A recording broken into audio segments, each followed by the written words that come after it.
visible to everyone present. The wishes of any individual not to be recorded or filmed must be appropriately respected. Thank you. That's the formal bit. So we move on. First item is apologies for absence, please. Abby.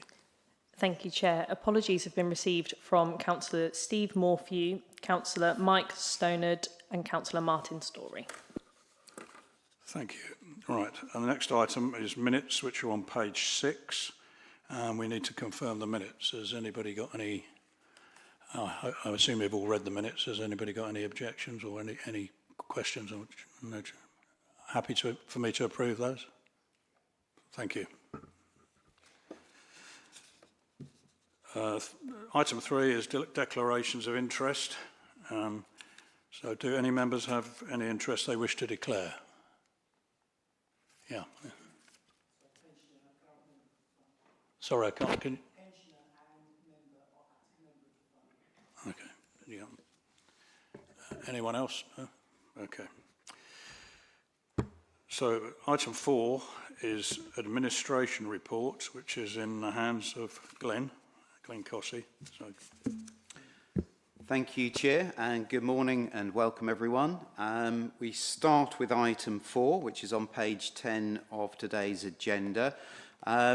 If you take a look at this recommendation slide, you will see that in addition to consideration and noting the contents of the report, there are a number of approvals that we are seeking from committee today. So, and we'll be touching upon the highlights relating to those approvals as we go through the report. So this report provides quarterly update to the Pensions Committee on the operations of the Norfolk Pension Fund, but also nationally in terms of the LGPS. And we start with government reform. Over the last 12 months, we briefed committee on the Fit for the Future consultation. This is a package of reforms aimed at local authority investment and fund governance. And these Fit for Future reforms will be enacted through the Pension Schemes Bill. We have 4 separate reports on today's agenda covering aspects of the Fit for the Future reforms, so we're not covering those in detail in this operational update report. Instead, we move on to another of the government's consultations, and that's the access and protection.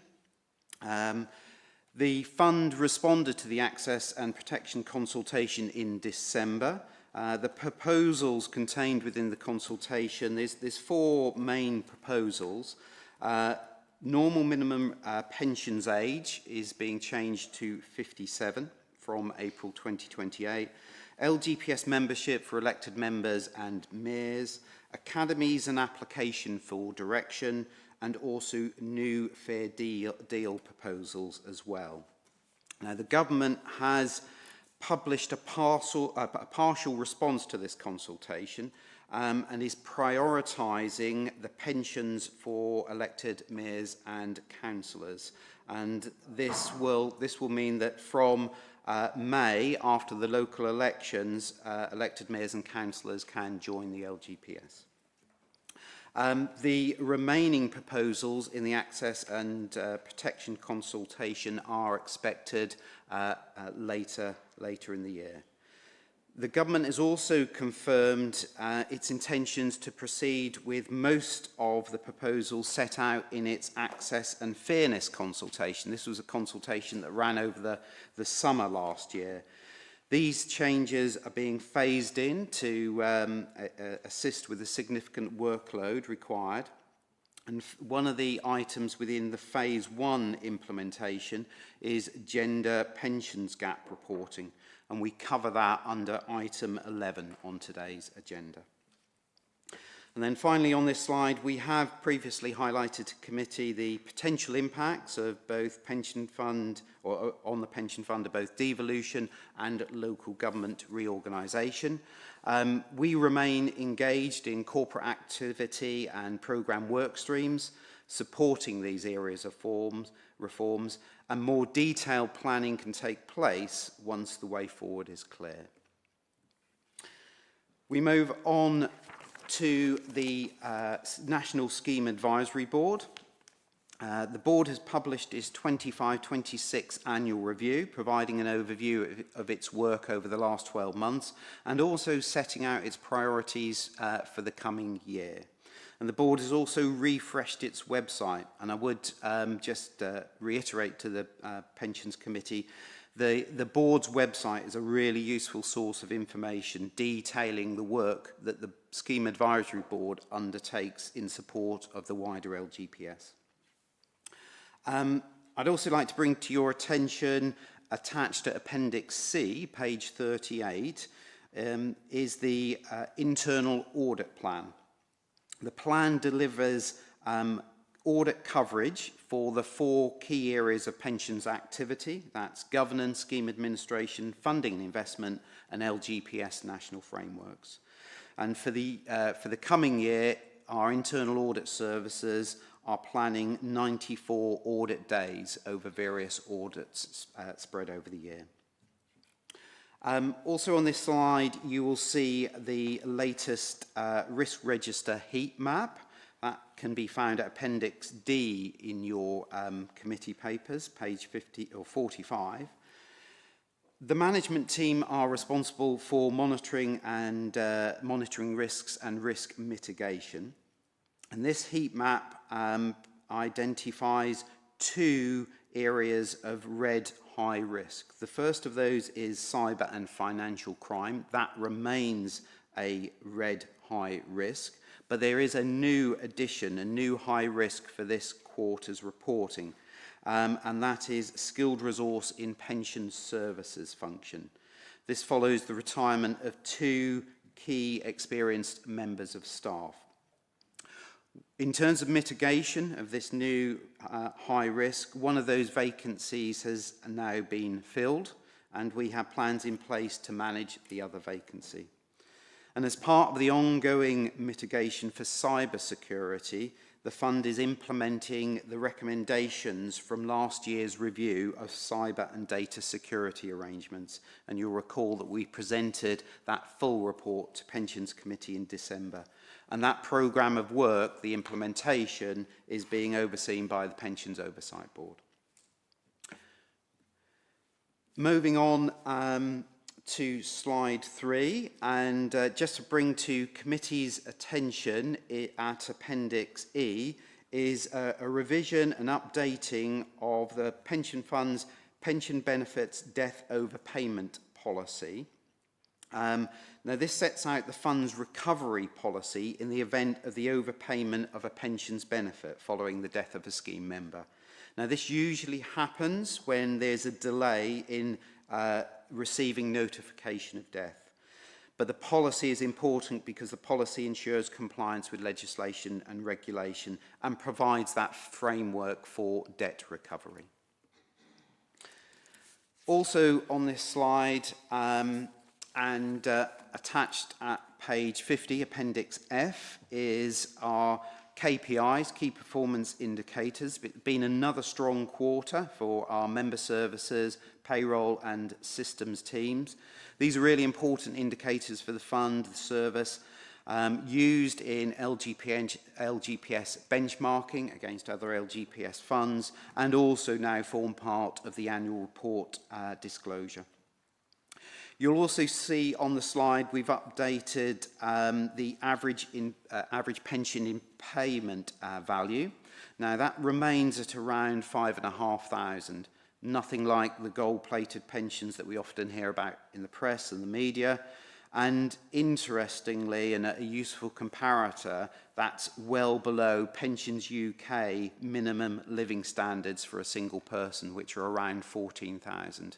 Now, I appreciate state pension entitlement, but our average pension in payment is £5,500. Another report that I would bring to your attention on page 51, Appendix G, is the Annual Data Quality Report. Now, this is prepared using guidance from the Pensions Regulator. It's submitted to the Pensions Regulator. Overall, really pleasing to see that we have achieved a consistently high level of data quality year on year. The conditional data score, which is the really important one, that remains at 99.9%. And the data there is used by the fund actuary to value the liabilities and also for calculation and payment of pensions benefits. So that's a really important score and a really pleasing result to note. The pensions website is an essential component of our fund communication engagement with key stakeholders. We've prepared a report at Appendix H providing insight in terms of how the website is used. The fund is averaging around 57,000 user interactions per year.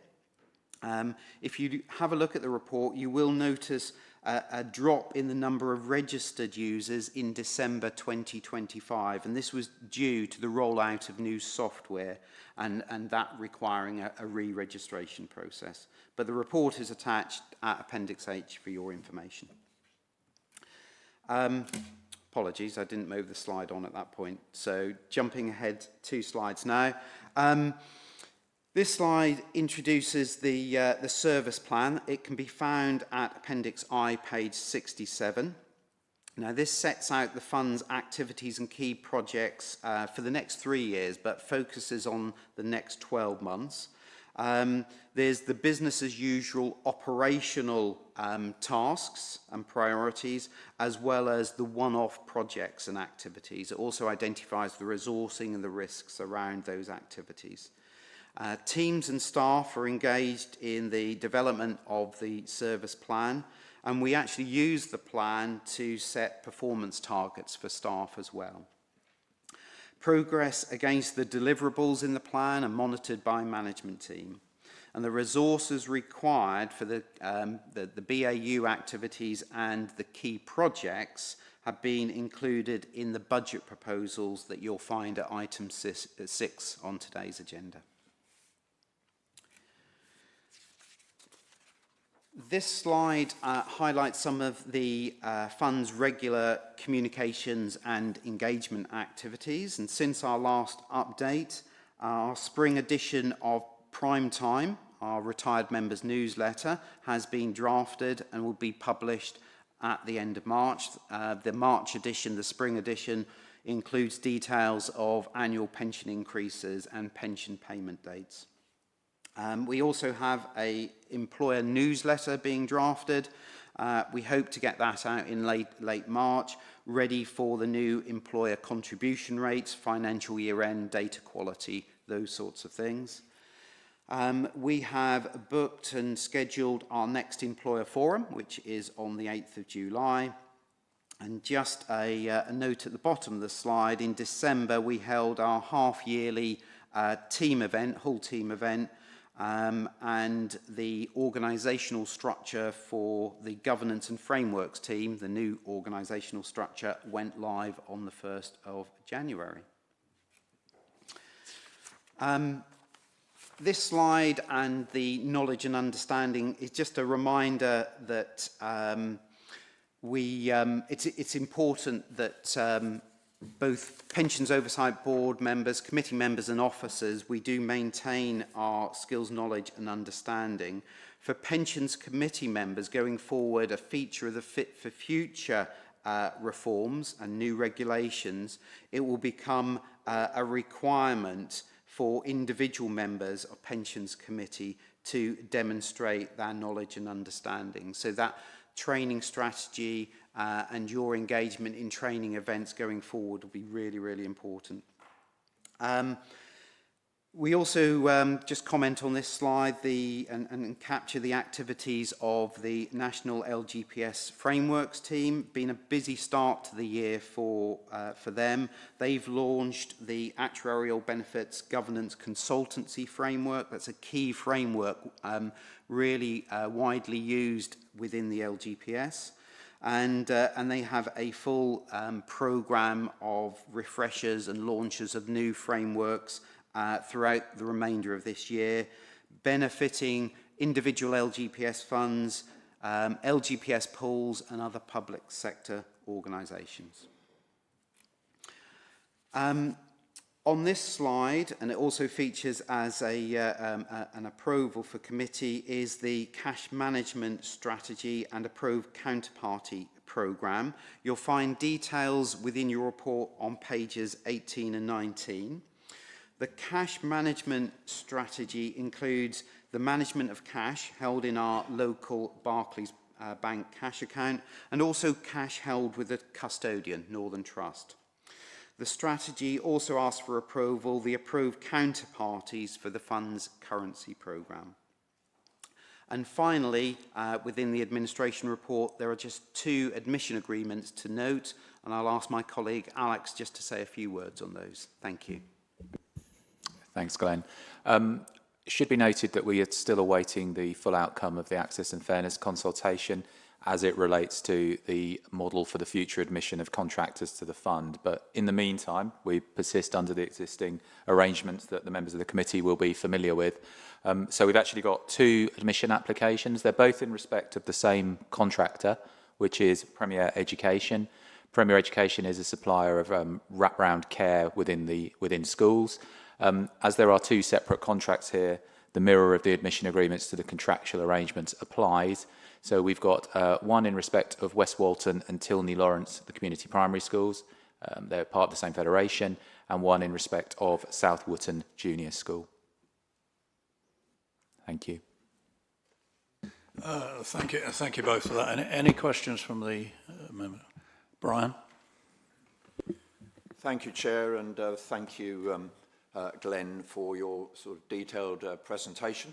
I just want to focus on the service plan, if I may. You've already explained that there'll be a considerable number of business as usual activities, which will continue to be the mainstay of the service moving forward, but there may well be some new areas of operational activity that are introduced over the coming 3 years. I just would be interested to know how those new activities are likely to be impacted by the LGR process. So a comment on that. And what the current situation is with the pension fund's workforce plan. And the other point really was one of the last points that you raised in your presentation with regard to knowledge and understanding. Obviously, you know, we have the training in London every year, but what will be the new sort of requirements that we will be expected to meet in terms of training in the future? Thank you. Thank you for those questions. I'll take them in order. So you're absolutely right. The service plan sets out operational business as usual activities and one-off projects. In terms of the impact of a local government review, they actually are preparations and planning for those. As we understand it as of today, actually feature in the plan. So we understand if we look at some of the one-off activities that we have to take, we look at an area like fund governance and the constitutional changes, the new administering authority that will be required for the Norfolk Pension Fund. We are already highlighting those in our service plan, so they are already on our radar. There will be operational impacts as well. If we look at one of the things that we spoke to committee about before is if we look at our scheme members. So thinking of, you know, we know that LGR, the abolition of districts and county council, the creation of a unitary or unitaries. So there will be an exercise of, if you like, reallocation of all those scheme member records. And again, we've highlighted that, and that features in our plan. Now, at the moment, because we don't know what the answer is going to look like, we're still waiting for that government announcement. We can't put in place detailed planning, but they are nevertheless feature in the plan, and absolutely we will monitor as a management team, and as we work with the service plan, we will look at the impact and we'll plan for that going forward. But we, other than saying we are aware there are changes, you know, in terms of detailed planning, we can't do that as, in respect of LGR at the moment. But they are certainly on our list of priorities. Pension fund workforce planning. Again, when we sit down as a management team and we update the service plan, we plan, we look at the activities, both the business as usual and project activities. One of the key things that we do is look at the resourcing of that. Not all of that is activities that we'll be looking to resource in-house. If need be, there'll be activities and projects that we will look to commission externally as well. But the resourcing of those activities, whether it's operational ongoing for the next 12 months or the one-off projects, the resourcing of those we will estimate and will feature in our budget, in our operational budget.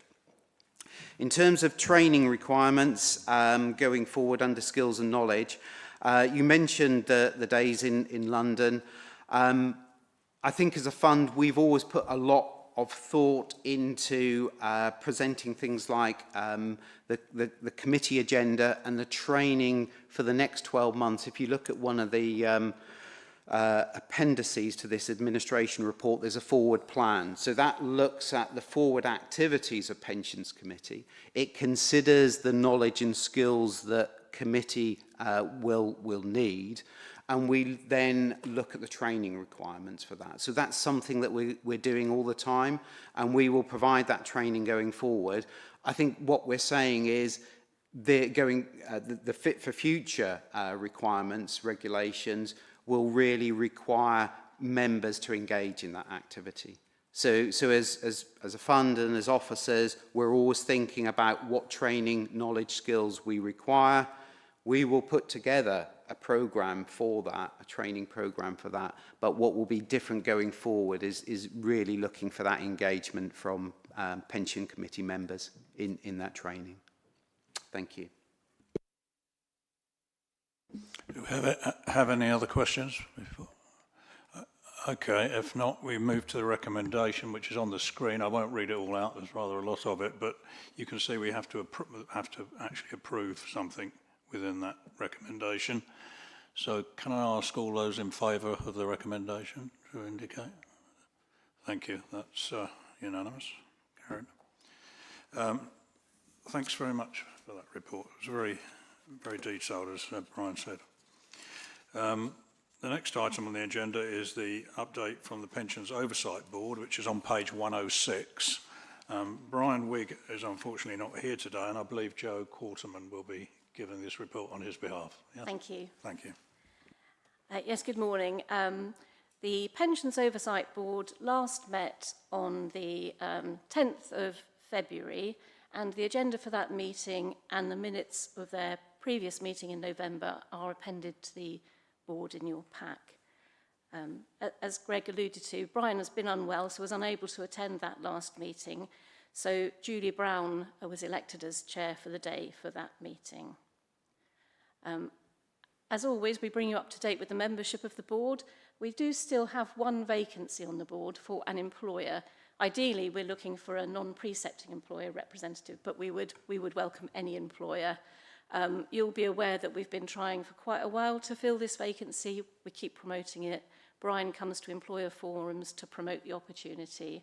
But so far, I'm afraid we haven't been able to fill it. But I would want you to know that that's not a situation unique to Norfolk. Around the country, there are challenges filling some of these seats on boards. But the good news is that Francis Crum was re-elected for a second term as the active and deferred scheme member representative. So we just have the one vacancy at the moment. As always, the board is updated on all things to do with investment governance and scheme administration. to help them fulfil their obligation to help you ensure that the fund is run efficiently and effectively and in compliance with best practice and regulation. And as part of that, they received an update on the Fit for the Future programme, which Glenn alluded to and is covered in the next report in more detail. We also had the opportunity to talk through with the board the potential impact of local government review and the implications and devolution, and also the latest consultations that Glenn has also referred to, access and fairness and access and protection. As part of their regular updates, the board received a report from Julie Bailey from Hymans Robertson around the ending of the triennial valuation.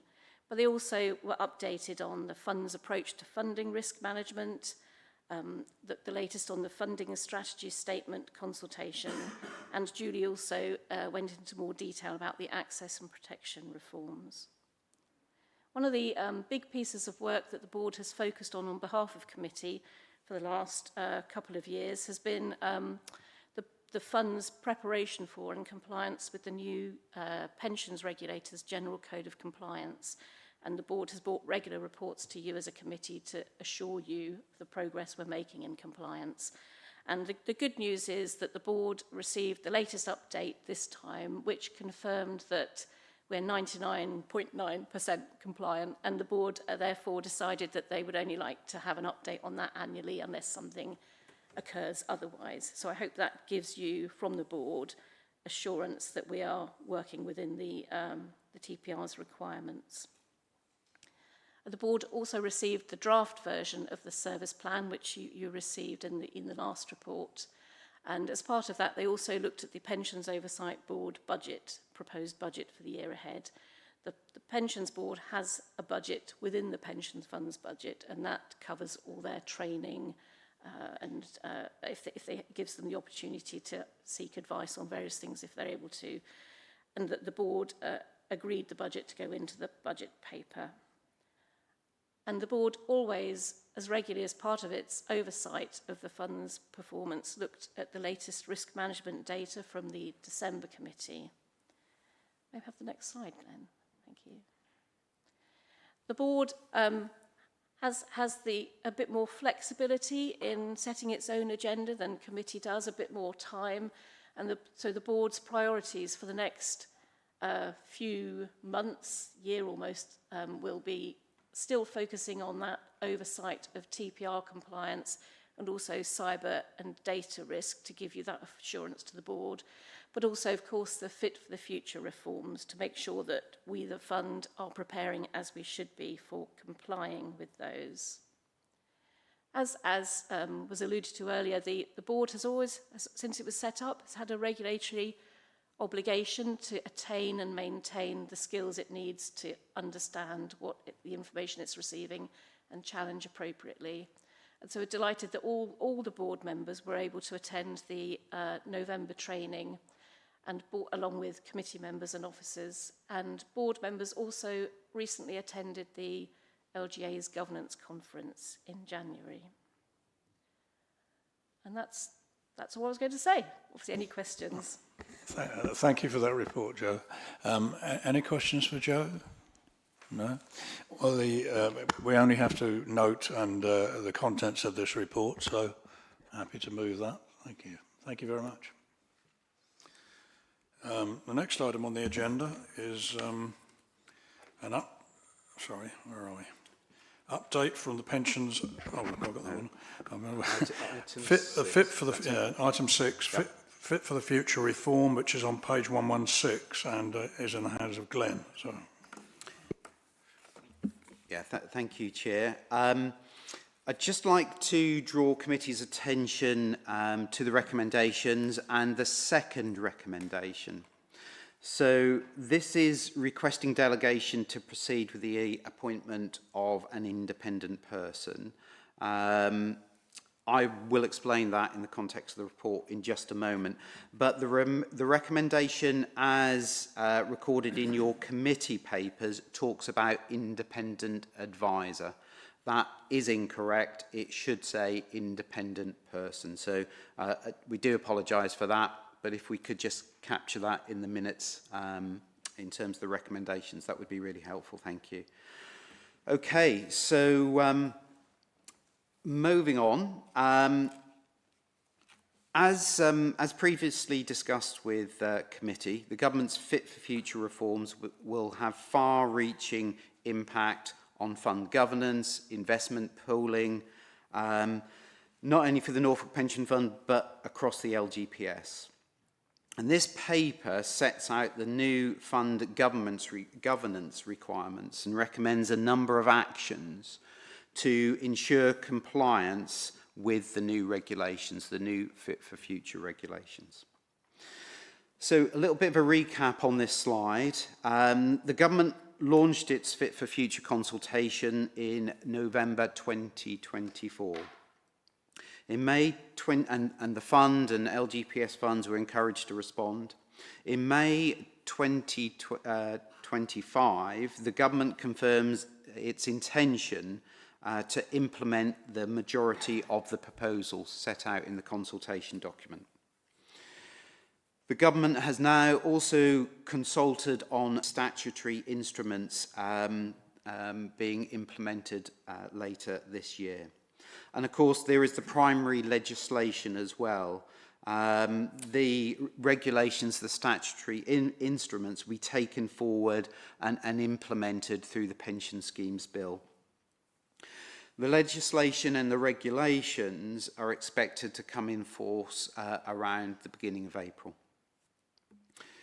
A key component of the Fit for Future reforms as well will see that the Norfolk Pension Fund joins the LGPS central pool and the access pool is wound down.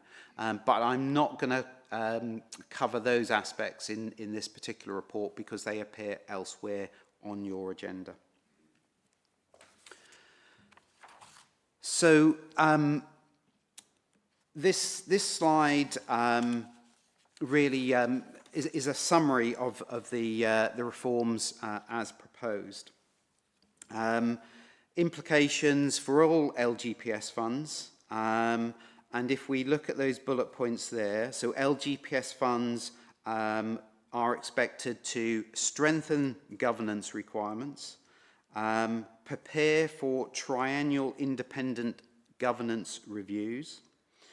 There'll also be updating of fund documents and reporting and disclosures.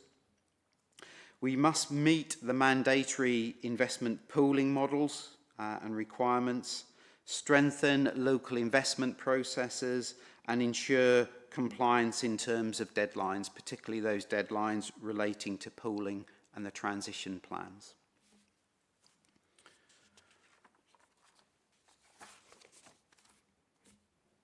The new pooling, and investment requirements, and those relating to fund governance, the timescales for implementations are extremely short and challenging. This slide captures the implementation of those new governance requirements. And you will see on the slide the green and yellow boxes requiring the appointment of a senior LGPS officer and an independent person. The green boxes must be confirmed and appointments made by the 1st of October this year. The first independent review of pension funds must be completed by March 2028. So significant changes, governance changes, and timescales are very short and very tight for implementation. So, in order to strengthen fund governance, LGPS funds, as a first task, must appoint a senior LGPS officer. Now, this will be a new statutory role, which will have overall delegation or delegated responsibility for fund governance, scheme administration, and investment matters. The senior LGPS officer must not be the Section 151 officer, must not be the monitoring officer or the head of paid service. A governance review of the Norfolk Pension Fund that was signed off by committee in 2023 aligned the existing director of the Norfolk Pension Fund's role and position to the anticipated senior LGPS officer role. Subsequently, the Director of Strategic Finance has now confirmed that the statutory senior LGPS officer role will be combined with the existing Director of Norfolk Pension Fund's position. Once the regulations and once the legislation and regulations come into force, the necessary constitutional scheme of delegation changes will need to be made in order to reflect this new statutory position. Also, by the end of September, beginning of October this year, LGPS funds must appoint a suitably qualified independent person. This independent person role is intended to provide additional support on governance, administration and investment matters to pensions committees, chairs of pensions oversight board and also the senior LGPS officer. The independent person should contribute to pensions committees by providing independent professional expertise, including supporting committees to scrutinise and challenging the advice that they receive. Think of the role as being similar to a non-executive director or professional trustee. And in order to appoint this independent person, the fund must review and update its constitutional arrangements and other governance documents, confirm the duties of the role which have been set out in statutory guidance, draft statutory guidance, and we'll also need to look at the contractual undertakings to appoint an independent person. The fund must then proceed with the appointment and induction process of that independent person. So now we move on to look at some of the other governance implications, other governance changes for the fund. So LGPS funds must create and publish a governance strategy, a training strategy, a conflicts of interest policy, and these will replace the current governance and compliance statements for the Norfolk Pension Fund. We'll also need to look at the terms of reference for Pensions Committee, review and update as necessary, incorporating some of the new statutory requirements, including, for example, that demonstration of individual committee members' skills and knowledge going forward. And we'll also have to undertake review and updating of other governance documents to ensure they comply with the new regulations. So another governance requirement will be that all LGPS funds must undergo an independent governance review every 3 years. Again, this is aimed at providing assurance to members, scheme members and employers.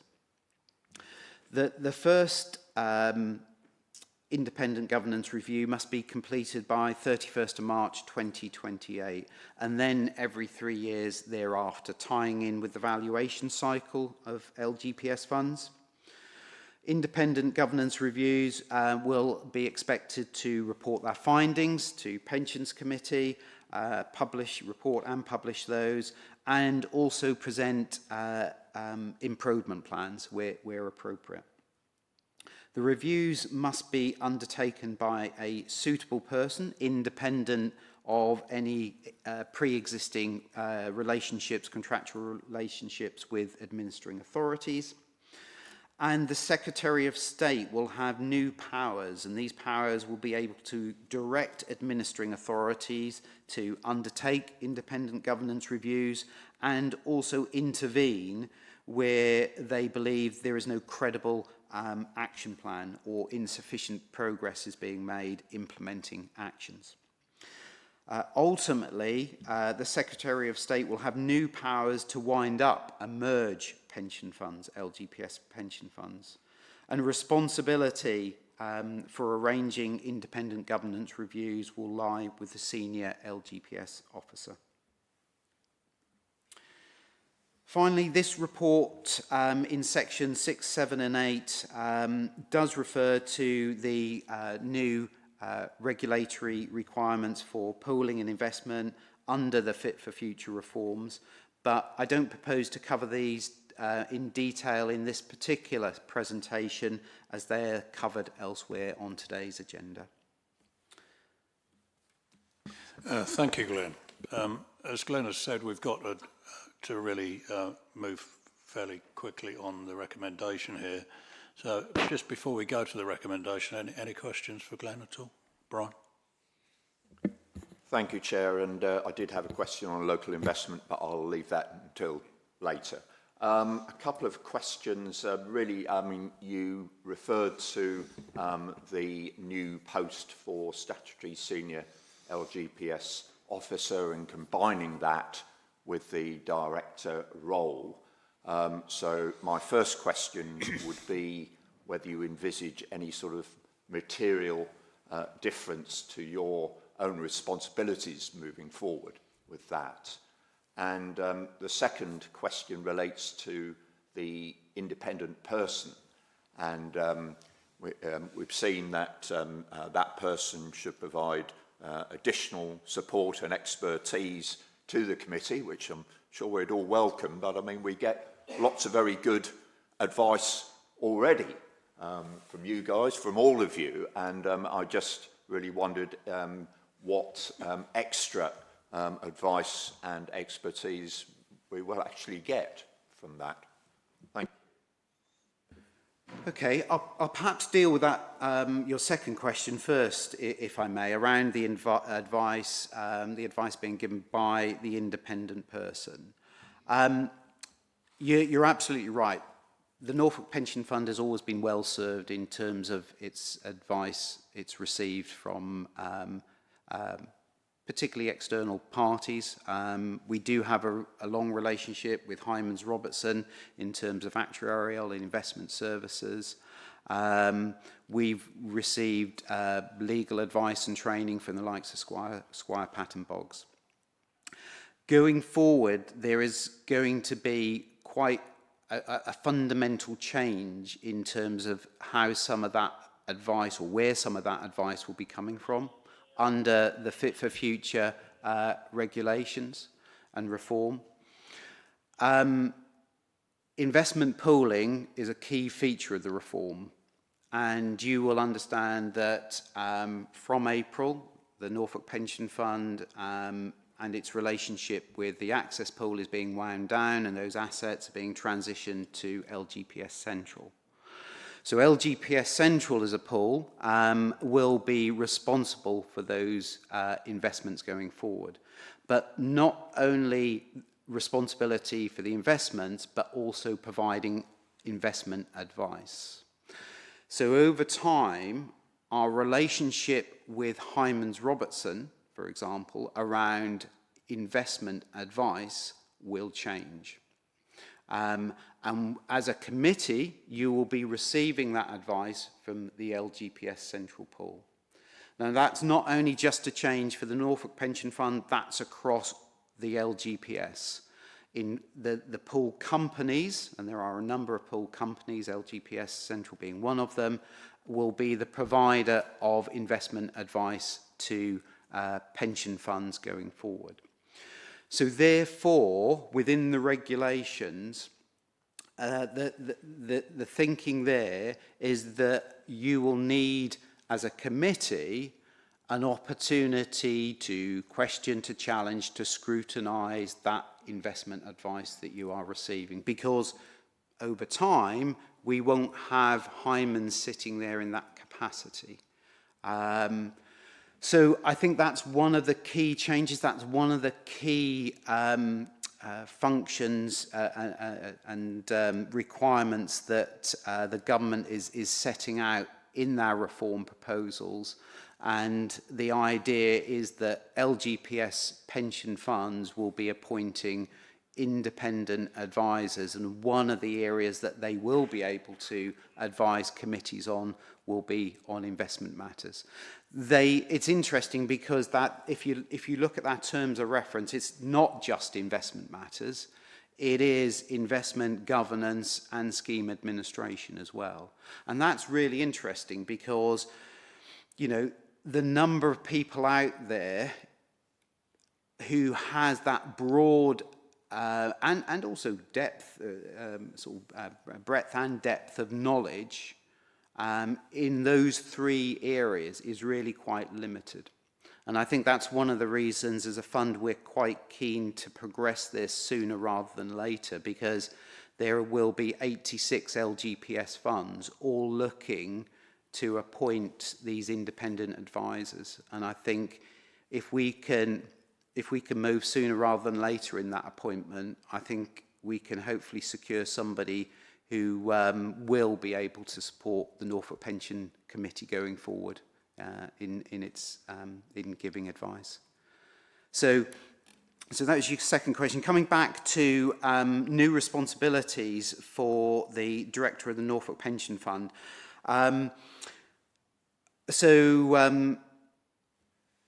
As I said in the presentation, as part of our governance review back in 2022-2023, one of the roles that we looked at was the director's roles and responsibilities and its accountabilities, deliverables.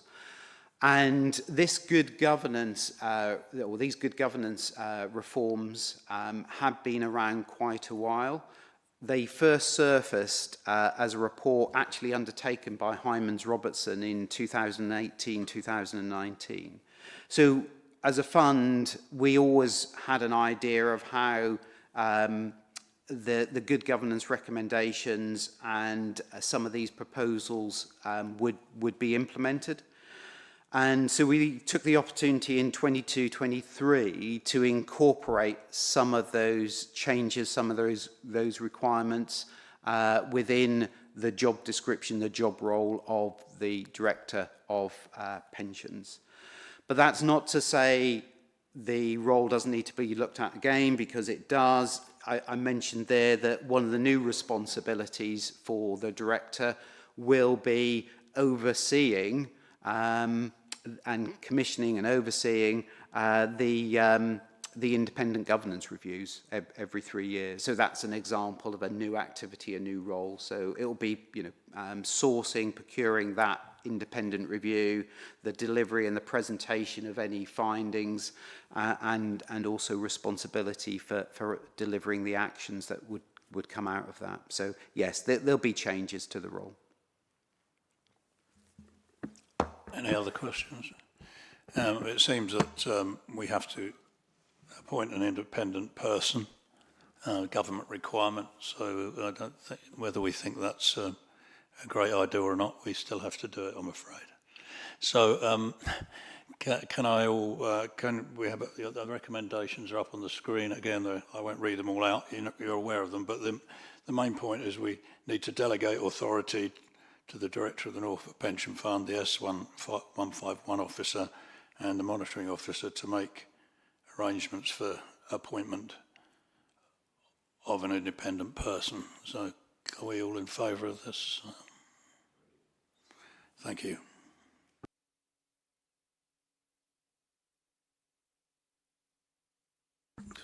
Sorry, move to the next item, which is item 7. And which is the Pension Fund Budget 2026-27 and is on page 131, and I believe this is in the hands of Alex and Charlotte. Yeah, we kick off with a very brief intro from me, and then Charlotte, who's done all the work, it must be said, will be running through the detail of some of the changes in the budget that we see for the coming financial year. Just as a reminder, this is a paper we bring to you annually as a mirror of all the work that's done with the County Council. But the budget that you see here is unique to the pension fund. All of the costs within it are charged to the fund. There is no direct impact on the budget of the County Council. Our savings are accrued within the fund, and our costs fall upon that fund as essentially a levy on the assets over time. the budget that you see before you is in the format that you will have seen previously. I think, and as Charlotte comes into the detail, the primary driver that you will see of change here is the Fit for the Future consultation and the work and inevitably costs required to take us into the central pool as we move through 26, 27 and beyond. But with that, obviously, so the recommendation is for approval, but before we do that, Charlotte will run through the detail for you now. Thank you. Good morning.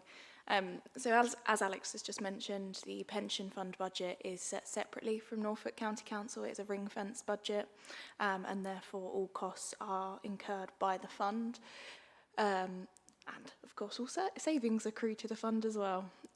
It does incorporate the fund's statutory responsibilities for ongoing service delivery as well as projects within this budget.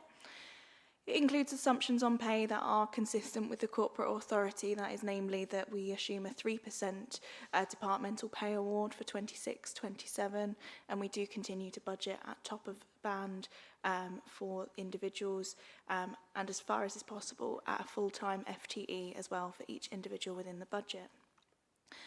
This budget is very, very closely aligned with what you will see within the service plan, such that if you go to the service plan, you'll be able to monitor each project spend with.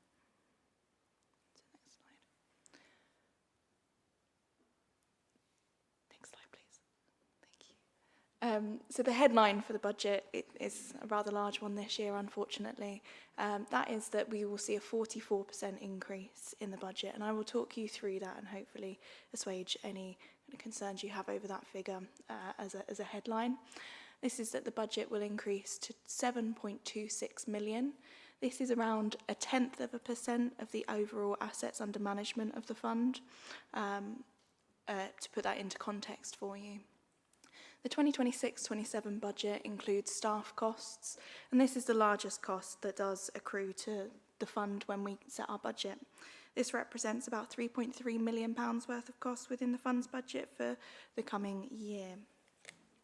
There's an increase reflected by the county pay award of 3%, but also an increase to FTE reflecting the resilience to planned staffing changes as a result of retirements, and also long-term plans for local government reorganisation and devolution. The LGPS central pool invoice costs will be included in the budget for the first time, and these include our best estimates of these costs as the final arrangements for the cost-sharing mechanisms are due to be agreed in Q1 of the next financial year. These were previously our access figures, but obviously, as you know, these do increase significantly from what we did see within access. But what is outside of the scope of this budget are the investment management costs, which were cost about 38.8 million in 2024-25. These are costs that we don't budget. It's not possible to budget for them because they reflect ongoing management costs of assets and therefore vary significantly with asset values. But what we expect to see through the LGPS central pool is a general decrease in these investment management costs through time, outside of the scope of the budget, but also within the scope of the budget. You'll see that in the detail of the budget, you will see some reduction in the investment consultancy costs that we've budgeted for the coming year. Software costs reflect the Hayward Pension Administration software. This is a large area of spend for the fund again. This reflects spend on projects such as the dashboard, the member self-service Engage, and the continued delivery of McLeod. Other spend is also included within the budget, largely to meet regulatory changes, including local government reorganisation, access and fairness, and devolution. So heading into a little bit more detail onto the next slide, you can see here all of the budget areas broken down into their composite sections. This is how we tend to split the budget within the fund. So namely, the advisory fees that you can see there is where we will take the LGPS central invoice costs through the budget, reflecting a rather significant increase of 302%. I would note that the LGPS central costs make up 1.85 million of this. Therefore, you can see that there has been reduction in this budget as well to compensate against those increases. Investment accounting and governance increases by 9%, reflecting largely staffing costs. Pension services increases by 11.1%, reflecting the software costs, but also staffing costs that run through that element of budget. Facilities and support services increased by 12.3%. You'll recall last year that cyber was moved outside of project budget and into BAU spend here, and this reflects a small increase to cyber, but also namely the increased cost of communicating with members of the fund. Not only do we have an increased membership-based, postage is generally more and more expensive each year, and therefore our primary means of communications with the members of the fund do run through this line of the budget.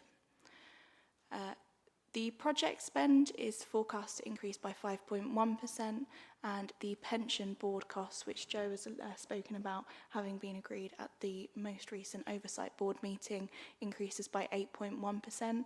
This does reflect a significant period where the pension board costs did not increase for about 5 years. So this increase is in line with what we would have expected to see over that period as very general small inflationary increases.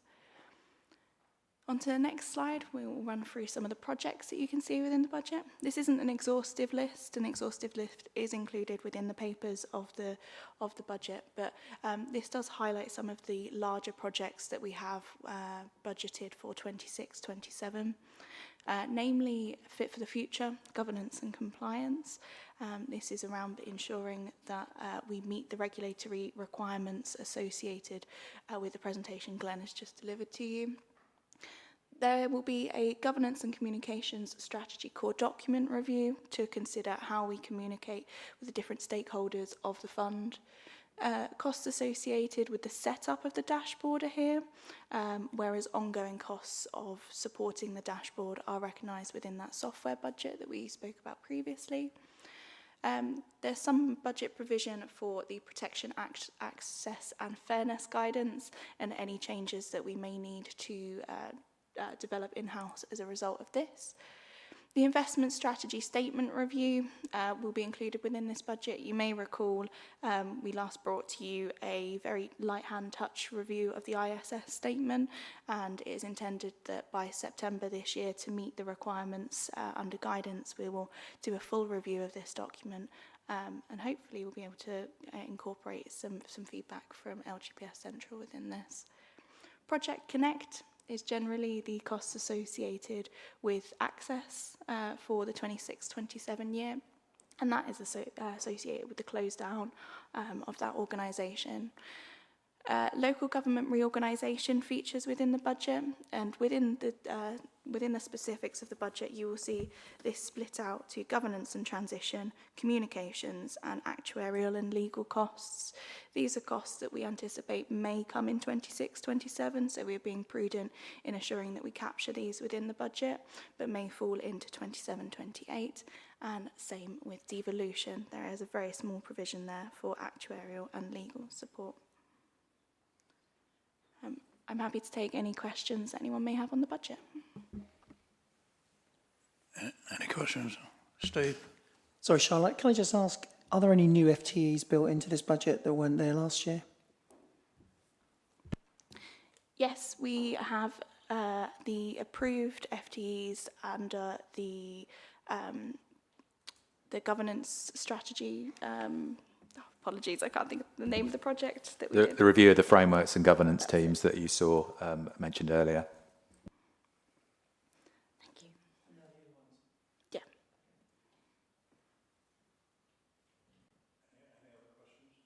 Sorry, any other questions? No? Okay, well, the recommendation is that the Pension Committee approves the Pension Fund budget, 2026-27 budget. So can, all in favour? It's approved, thank you. We now move to the next item on the agenda, which is also in the hands of Alex and Charlotte, I believe, and that's the Responsible Investment Update Report, page 150 on the agenda. Yeah, thank you again, Chair. Similar format that I'll give a brief intro, but Charlotte will talk you through some of the detail. You'll recall this report is received every 6 months, and that when you had it the last time, during the autumn, I suppose we'll call September, we've done some changes to the format, looking in a little more detail at some of the private market assets. Traditionally, this report had focused and centred very much on public market assets and particularly public equity, which is inevitably at the forefront of engagement and voting activity. But we've introduced some sections that talk more about the sort of wider impact of the investments that the fund makes across things like affordable housing, timber, etc. Within this report as well is the concise version of the climate risk reporting, but the more detailed part of that reporting is dealt with under item 16 when you get in looking at some of the underlying holdings within individual portfolios. But with that, with the recommendation, just me to note this report, but Charlotte will now run you through some of the details that sit within it. Thank you. So as a reminder, this report considers the material financial impacts associated with different themes of responsible investment. Within this report, you will see a 6-monthly update on voting and engagement activity by equity managers. This is an appendices to the report. There is also, this covers all of the voting that is currently performed by the Access Pool. And obviously, as we continue to move to the LGPS Central Pool, we expect that some of this will be picked up by the LGPS Central Pool. And also a summary of the LAPFF, so that's the Local Authority Pension Fund Forum meetings over the last quarter, the most recent of which took place in October 25 and covered the quarter 4 2025 quarterly engagement report, which set out the LAPFF engagements on various themes, including climate transition plans, steel decarbonisation, conflict-affected and high-risk areas, employment rights, and social and governance factors as well. This is a public report, and should you wish to access it, it's available on the LAPFF website. As a summary, we do engage with engagement via the UK Stewardship Code framework. The Access Pool is a signatory to the UK Stewardship Code, and to reassure you, as we move to the LGPS Central Pool, the LGPS Central Pool is also a Stewardship Code signatory and has been for a number of years, and therefore produce annual reporting to meet the requirements of this, but also engage with managers directly on our behalf and the underlying holdings within our portfolios on various themes. As a summary of engagement by managers under the UK Stewardship Code framework, included in Appendix C within the report as well. So next slide. One of the key areas we reported to you last time and brought into this report was local investment, and I'll give you a summary of what we do currently before Hyman's then later look at what we do in the future. So local investment is currently managed through our real estate portfolio. We have affordable housing mandates with Legal and General and an impact decarbonisation real estate fund managed by Orchard Street. You'll recall the list of properties that were on the slide previously, but just noting as well the addition of Sandy Hill Lane in Ipswich, where there are 17 social rent homes. This fund continues to have really strong KPIs, and I just wanted to highlight to you the occupancy rate sitting at 99.2% across all properties managed by Legal and General. And these are at market equivalent rates of 65.8% of what would otherwise be the market rate in those areas. This fund is currently 53% drawn, so that gives you a context of how much is currently being invested and the scope that we have to continue to invest within this product. So next slide, please. Our impact fund is the Orchard Street Impact Decarbonisation Real Estate Fund, and although we although we've committed 28 million to this fund, it is currently 96% drawn, and the total pool available for investment when we consider other people who have also invested in this is in the region of around £200 million. Recent acquisitions within this fund include the Fairway Estate in Feltham and a multi-asset portfolio in the southeast, including the industrial estates noted in Chessington and Weybridge, and also the Junction 1 retail estate in Rugby. This fund aims to acquire these assets and then invest to improve the carbon functioning of these assets, and then be able to rent them out at higher market rates as a result, delivering return for the fund, but also improving the tenant's ability to pay less on energy bills, and also be able to benefit from the improvements made by Orchard Street. So next slide, please. There's very little to update in terms of timber, but what I would note here is that we previously brought to you the investment in the Stafford Continuation Fund, and that's the $25 million fund you see on the end of the list. That is now fully drawn, and as a reminder, the timberland investments we make allow us to sequester carbon and gain some negative carbon essentially within monitoring that we do regularly for the fund. So next slide, please. A new element to this report that hopefully piques your interest, I'm very happy to take feedback on and see what you'd like to see in the future, is considering our private markets assets. So this is primarily private equity. You'll recall from the training at the end of last year, we spent some time with HarbourVest, and HarbourVest at the 31st of March managed about £534 million worth of private equity assets on behalf of the fund.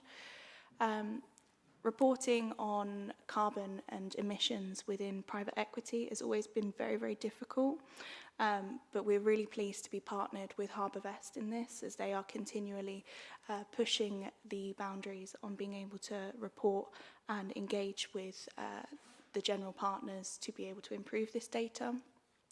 The issues in this area include being able to get hold of great quality data, but also data on appropriate scale and data that is relevant. The general partners contacted for data has increased from 0 to 205 within 3 years. So we've seen actually the capacity to cover the fund value has increased to 33% of current fund value. We currently have included within this report the Scope 1, Scope 2 and Scope 3 emissions data provided by HarbourVest, and this was as at December 2024. So it gives you an idea of the time that it takes to collate this data and be able to produce this information for us. Scope 1 emissions include direct emissions as a result of your own activities and within a company. Scope 2 emissions are indirect emissions arising from that company's activities, including electricity, steam, heating and cooling. And Scope 3 emissions cover all indirect emissions that may arise during the value chain activities of a company. So as you can imagine, within private companies, this information is not so readily available, and therefore working with really high quality general partners has been a huge benefit to HarbourVest to be able to collate this data. And while on screen you can see the summary data. Within the report there is a breakdown by fund, which within HarbourVest of each of those scopes of emissions for your noting. On to the next slide, please. We have a note just for the Hyman's climate reporting. This is reporting that Hyman's produce for us on a 6-monthly basis. This scope does include private equities and fixed income. You'll recall last time we brought to you that this scope was increasing to cover fixed income. So this is the second half of the year where we are including fixed income data in this report. And just to note again that Norfolk portfolios have materially better climate risk characteristics than benchmark indices. I'm happy to take any questions on the report. Otherwise, I'll pass back. Any questions? Ryan? Thank you, Chair, and thank you, Alex and Charlotte, for your presentation. 2 or 3 questions, if I may. First of all, I think it's evident that Norfolk's climate risk profile is pretty strong compared with the benchmarks. So it's going to be important moving forward that that's not diluted in our move to the central pool. So the first question really would be how we can ensure that we exert as much influence on that when we become a shareholder of Central. That's the first question. And related to that, what improvements in responsible investment reporting can we expect when we become part of Central? On engagement, in terms of the companies and sectors, are there any companies and sectors where you have had concerns in the past which, despite your efforts, there has been no sign of any real improvement?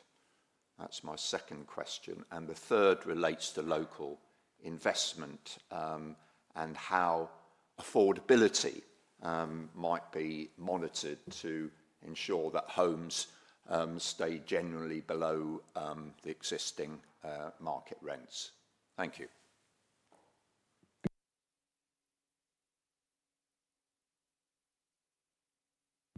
I'll deal with them in order. So I've got to count to 4.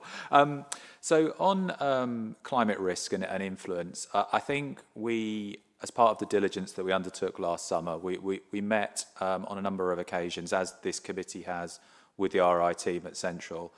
I think from that there is no doubt that they are committed as responsible investors. And if you look at the climate risk metrics of their portfolios, they would score comparably with Norfolk. It's always, these are actively managed portfolios. We don't, with the exception of the Global Alpha Paris aligned portfolio, manage to specific climate targets, but climate risk is financial risk. Good quality fund managers recognise that in thinking about the risk premium within any individual stock. I think actually if you thought of our underlying managers, the value manager Mondrian expressed that very well, that essentially they look to value an investment on a discounted cash flow model. That discount rate, i.e. what I'm prepared to pay for that stock today, is amended based on their climate risk profile. So I am pretty confident that when we come to take reporting from the central pool on mandates, and this will not happen immediately, but mandates that the central pool are managing and making these selection decisions for, that we will see strong climate characteristics, because I think it is embedded, ESG is clearly embedded in their investment processes. So, but we'll have the reporting, so we'll have the opportunity to challenge and to talk about it within the context of the committee as well. And one of the things we are talking to them about in terms of how we move to their reporting is not losing that historic data. So when you get the pack, 6 months' time, 12 months' time, whenever that intro comes, you'll be able to see that trend. And clearly, if that trend bucks up, because suddenly we've got money managed by Central, that would be an obvious question to ask them. I would say, when we look at that downward trend, it's not linear. You know, for occasionally, for example, and you talk about stocks that people engage with. So in climate risk, that very much some of the worst things are cement manufacturers. So you will from time to time see cement manufacturers in the portfolio. Cement is actually a really important part of the transition to a low carbon economy, but by and of itself, it is a very high emitting product. And I think you've actually seen spikes in the overall reporting that are based on 1 or 2 holdings really coming on stream. So I think you can see stocks that come through that have very specific impact. A lot of companies are pretty low emitters, 1 or 2 are really high. So that hopefully that deals with the first question. Just in terms of Central's approach to RI reporting, it is really detailed. And I think the difference here is that unlike the current approach of Access, where we're saying here's our engagement policy, and then we've got the appointed fund managers, and those managers are undertaking that engagement. There's 2 strings to the bow for Central. That which I've just described, happens within Central as well. The majority of the assets are managed externally by names you'd be familiar with, and some you won't, but we'll come to know them. But what they also have is a team that undertake engagements through a priority list on their own behalf. And that is a resource that Access didn't have. We wasn't chosen to be built at this point in time. Access's model was very much outsourced in those senses. But as a consequence of that, you have more first-hand reporting of some of that information. And indeed, if we have presentations to committee, some of the people that are involved directly in that engagement can come and talk to you about it. One of my colleagues at another fund always refers to it as whites of their eyes reporting. But I think there is a different, it's not so intermediated. So I think that'll be something that'll be really interesting from the committee's perspective as we move forward. And indeed, the reporting reflects that. And now I can't read my own handwriting on your fourth question, which is, no, the engagement one I think was there. But, affordability within...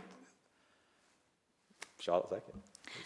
So we regularly receive quarterly reporting from Legal & General, and some of the statistics that they present in this I've included within the report for the first time going forward, and happy to include those going forward. But what that does do is that monitors the percentage of the market rent that is currently being charged among the properties that are considered as affordable housing, as well as splitting out some of the key characteristics such as occupancy rates on a quarterly basis. So that allows us to monitor that there aren't big movements within the market rate that is currently being charged as affordable, and ensure that that's within the parameters that we expect to see that. I'd say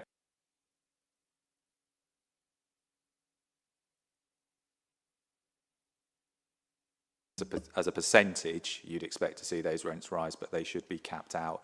And then also a lot of the portfolio where it's more directly social housing, the key driver of the investment is the Homes England grant that is received in order to develop or purchase those properties. That Homes England grant in itself comes with, I'll call them strings attached, but clear guidelines and parameters about what those homes should then be as they move into the marketplace. Any other questions? Okay, well, we're just asked to actually note the contents of this report, so everybody's happy with that. We'll move on. Thank you. Thank you for that report. The next item on the agenda is exclusion of the public for items 10 to 17 only. The committee is asked to consider excluding the public from the meeting under section 100A of the Local Government Act 1972 for consideration of the items below on the grounds they involve the likely disclosure of exempt information as defined by paragraphs 3 and 5 of Part 1 of Schedule 12A to the Act, and the public interest in maintaining the exemptions outweighs the public interest in disclosing the information. The committee will be presented with the conclusion of the public interest test carried out by the report author and is recommended to confirm the exclusion. Abby. Thank you, Chair. The reports within agenda items 10 to 17 contain financial, business and commercial information, including details about third-party company operations which could significantly weaken their position in a competitive environment by revealing this activity to competitors. Inappropriate disclosure would be likely to prejudice their interests, which may expose the Norfolk Pension Fund, Norfolk County Council to legal action in the future. So the public meeting now ends and everyone can take a 15-minute break and we'll come back here for the rest of the meeting. Thank you.